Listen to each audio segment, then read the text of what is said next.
Il y a bien longtemps, j'ai vécu dans les péchés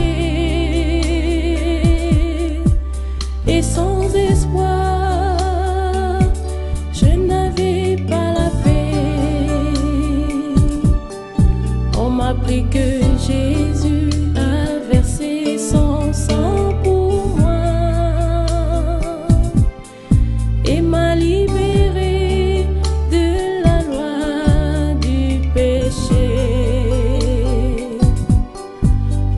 Bien longtemps, j'ai vécu dans les péchés et sans espoir. Élevons nos bras. Glorifions notre Dieu. Demandons à Dieu qu'il puisse arroser nos cœurs, qu'il écrive sur nos cœurs cet enseignement, que le Saint-Esprit puisse nous révéler durant l'enseignement les profondeurs de Dieu. Élevons nos bras et prions. Je te rends grâce, Père éternel. Je te glorifie parce que tu es le véritable Dieu. C'est le Saint-Esprit puisse nous enseigner. Sois glorifié, Père. Au nom de Jésus, nous avons ainsi prié. Amen. Amen. Acclamons très fort pour la parole. Mettons-nous et prenons nos Bibles. Prenons nos Bibles. Notre thème d'aujourd'hui, Jésus est proche. Jésus est proche. Acclamons très fort pour le Seigneur.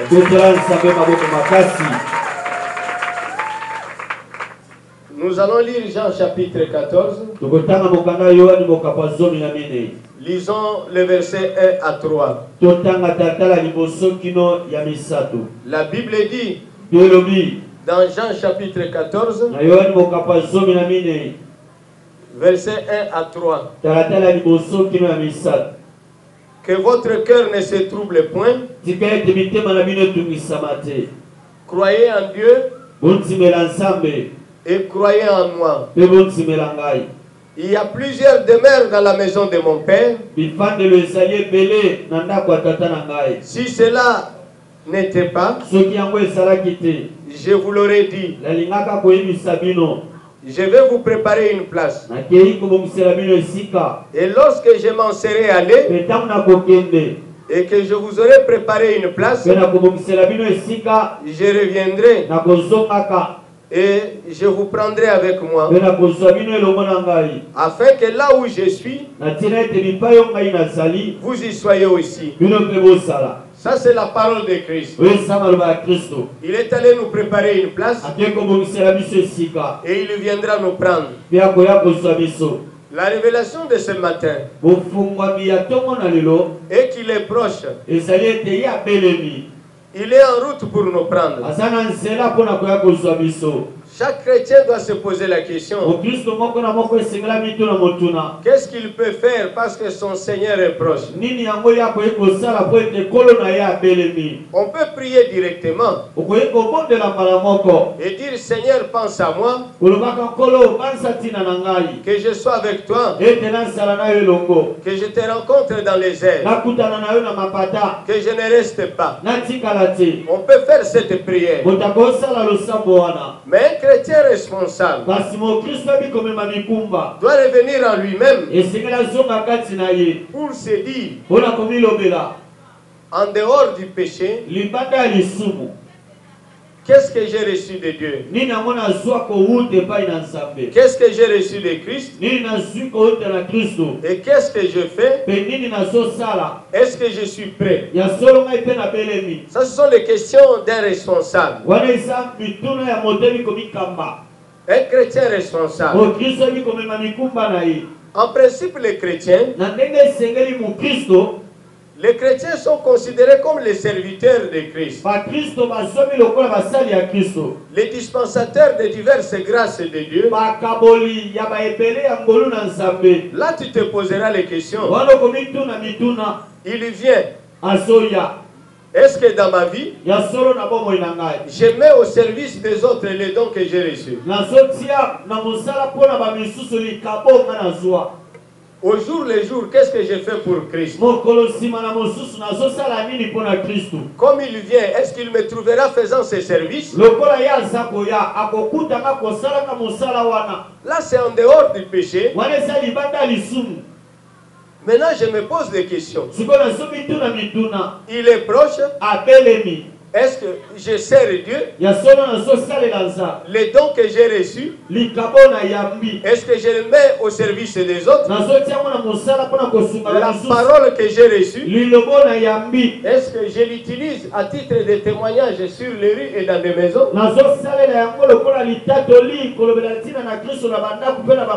Ce sont des questions à se poser et à trouver la solution le plus vite possible,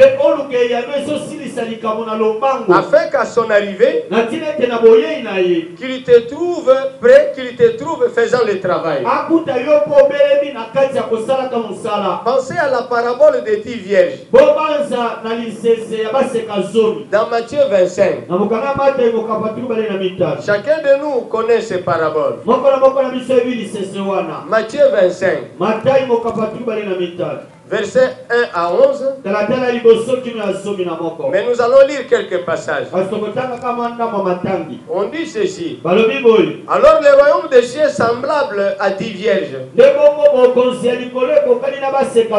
qui, ayant pris leur lampe, allèrent à la rencontre de l'époux. 5 d'entre elles étaient folles et 5 sages. Les folles, en prenant leur lampe, ne prirent point d'huile avec elles. Mais les sages prirent avec leur lampe de l'huile dans des vases.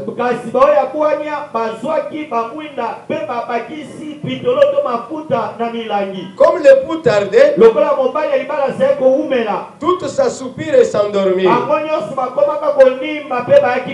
Au milieu de la nuit, on cria: voici l'époux, allez à sa rencontre. Alors toutes se réveillèrent et présentèrent leur lampe. Les folles dirent aux sages: donnez-nous de votre huile, car nos lampes s'éteignent. Les sages répondirent: non, il n'y en aurait pas assez pour nous et pour vous. Allez plutôt chercher ceux qui en vendent. Achetez-en pour vous. On peut se limiter même là, parce que vous connaissez le récit. Ils avaient des lampes, mais il y en a d'autres qui n'avaient pas amené de l'huile. Mais lorsqu'on a annoncé la venue du Seigneur,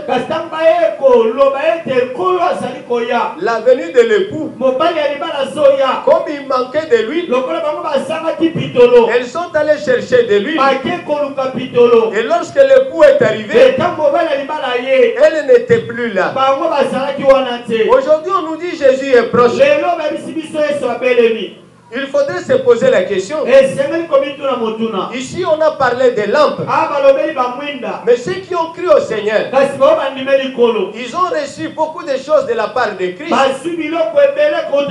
En commençant par la parole de Dieu, en passant par le Saint-Esprit, il y a le fruit de l'Esprit, il y a le don du Saint-Esprit.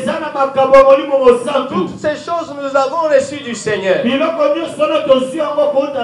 Le Seigneur a fait de toi une lumière.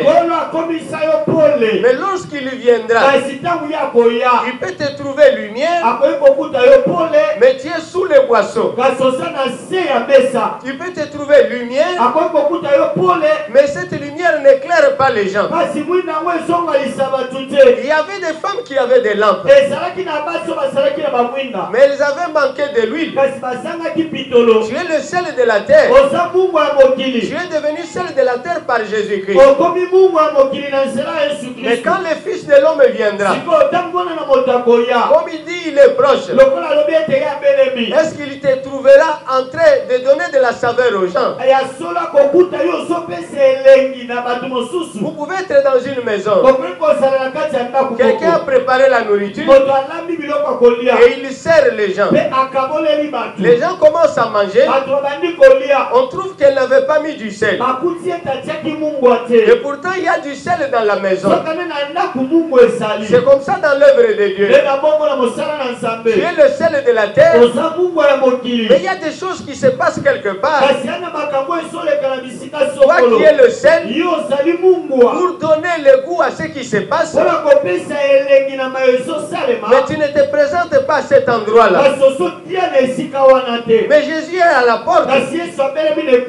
Il trouvera des problèmes.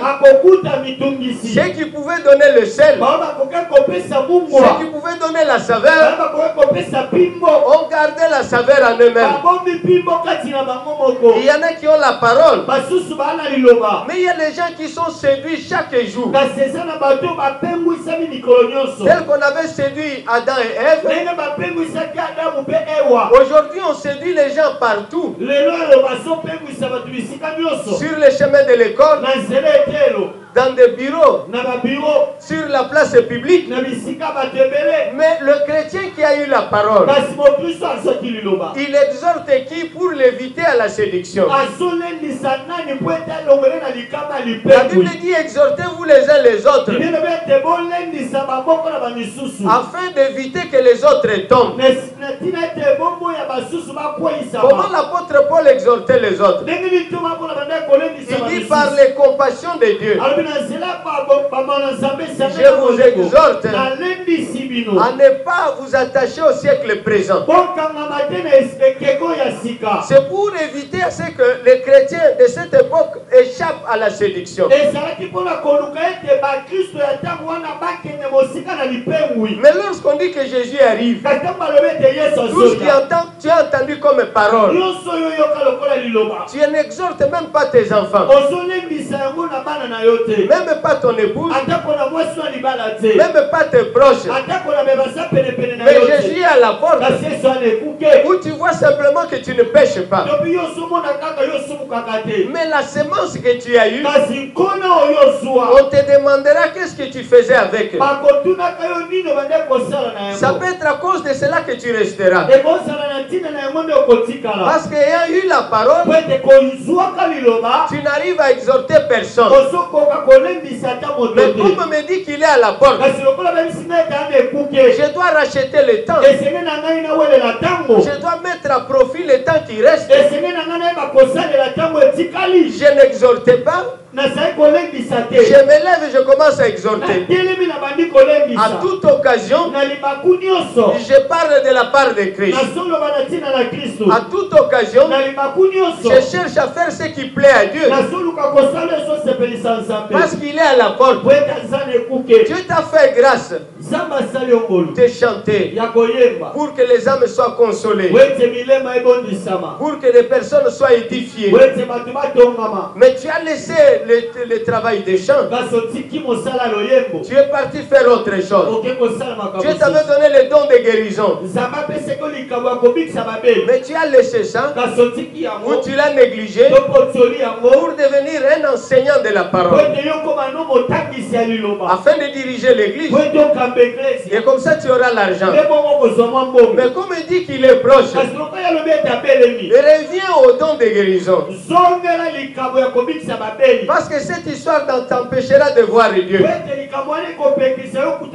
À cause de l'argent, tu as abandonné ce qu'il fallait faire. Et tu es parti là où il y a l'argent. Mais lorsqu'il viendra, tu lui diras quoi? Les chrétiens responsables, c'est le moment de revenir à eux-mêmes. Pour que tu t'attaches à ta grâce. Pour que tu exerces les dons que tu as eu. Parce que le diable a enlevé la compassion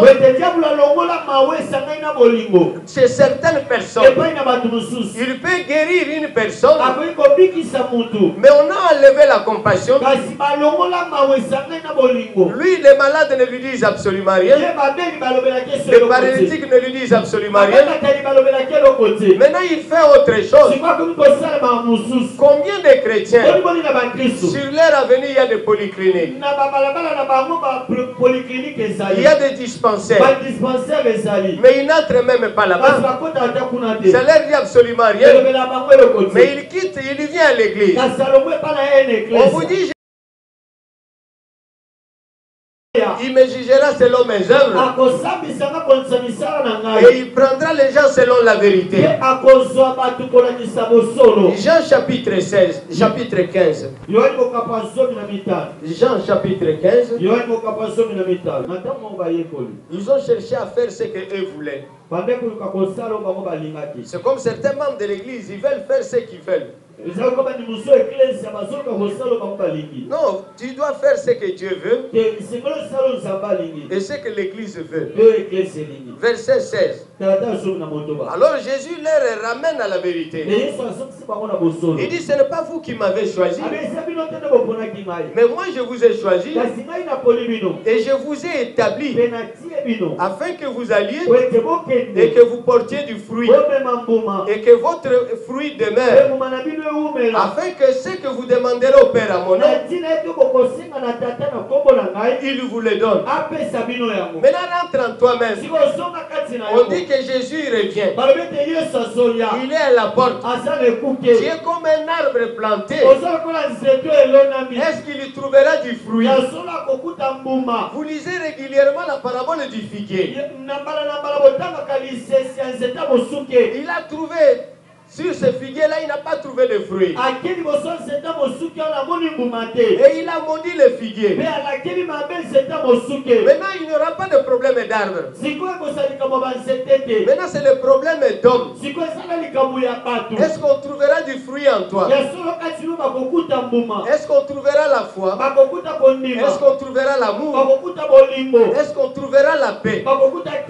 Si vous vous battez chaque fois en famille, c'est le moment de racheter le temps, de ne plus se battre, afin qu'on trouve la paix dans le foyer. Jésus dit, ce n'est pas vous qui m'avez choisi, mais c'est moi qui vous ai choisi, afin que vous portiez du fruit. Il y a des gens que nous responsabilisons à l'église. Il arrive au poste de responsabilité. Au lieu de travailler et produire des fruits, il cherche à me surveiller. Il cherche à faire des sentinelles. Il dit, je veille très bien sur le bien de l'église. Je veille sur l'argent. Tu es dans la distraction. Personne ne volera l'argent. Parce qu'il faut craindre Dieu. Maintenant, toi-même, on t'a mis là pourquoi? On t'a mis pour qu'il y ait du fruit, qu'en toi il y ait la lumière. Mais regarde comment tu es dévié par le diable. Mais lorsque le Fils de l'homme viendra, est-ce qu'il trouvera du fruit? Tu reçois la parole pour porter le fruit. Pourquoi tu ne portes pas de fruit? C'est parce que dans ton cœur, dans ta tête, il y a le souci du siècle. Quelqu'un est serviteur de Dieu. Quelqu'un est une servante de l'Éternel. Trop de soucis. Souci d'avoir une voiture. Souci d'avoir l'argent. Souci des biens matériels. Souci de voyager. Toutes ces choses étouffent la parole. Et tu ne produis pas de fruits. Lorsque Jésus arrive, il te trouvera sans fruits. Tel qu'on avait maudit le figuier, tel que tu seras maudit, et tu attendras le feu éternel. Mais Jésus ne veut pas que cela t'arrive. Il t'envoie le message aujourd'hui pour te dire de racheter le temps.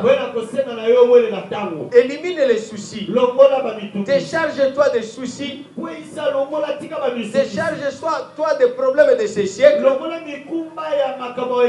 Afin que toute parole que tu écoutes puisse produire des fruits. Et lorsqu'il viendra, qu'il te trouve avec ce fruit, tu participeras à l'enlèvement.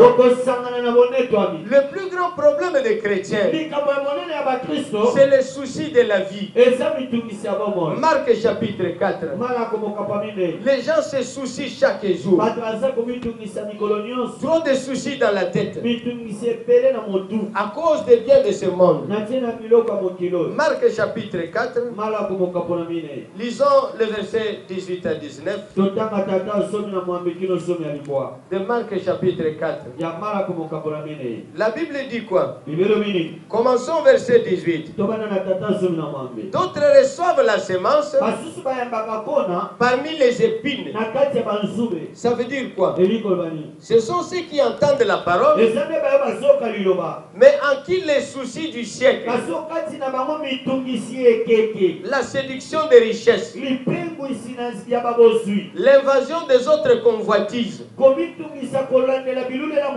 étouffe la parole et la rend infructueuse. Il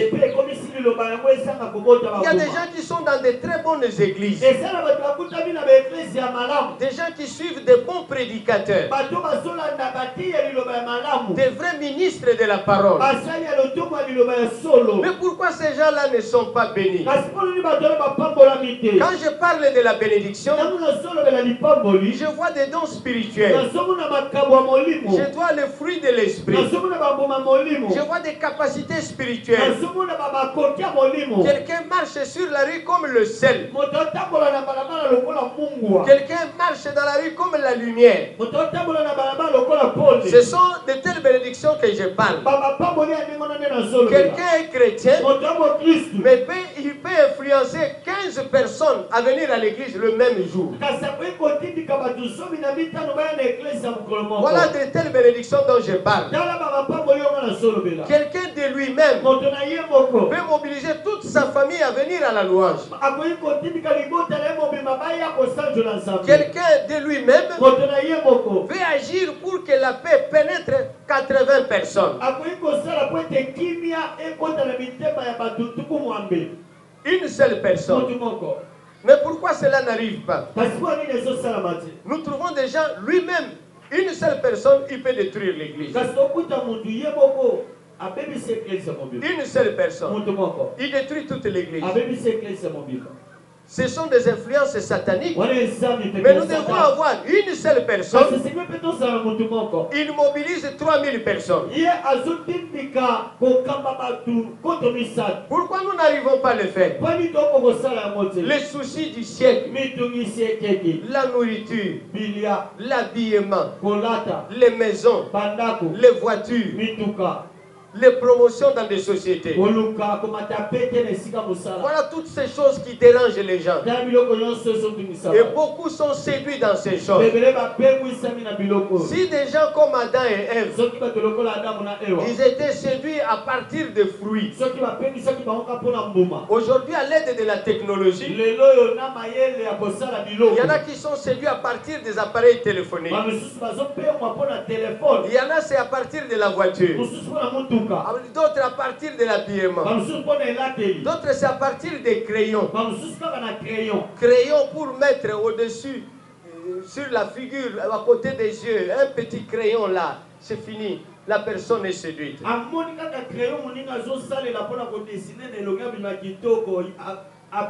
C'est fini, un crayon simplement.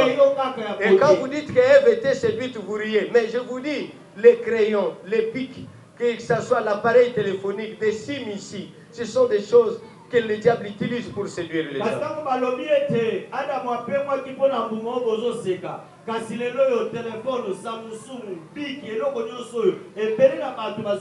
La viande ici, combien de serviteurs sont tombés? Ils ne parviennent plus à aller dans certaines maisons, mais ils vont dans des maisons bien spécifiques à cause de la nourriture. Maintenant, le temps d'aller faire des sacrifices, le temps d'aller gêner, le temps d'aller prier, il n'a plus ce temps-là. Mais Jésus est à la porte, rachète le temps, utilise toute occasion favorable pour faire ce qui est bien, pour faire la volonté de Dieu. Sinon on risque de te trouver dans la distraction, on risque de te trouver dans des choses inutiles. Nous devons nous dépouiller des œuvres des ténèbres, nous débarrasser des soucis, nous débarrasser de la convoitise, mais mettre à profit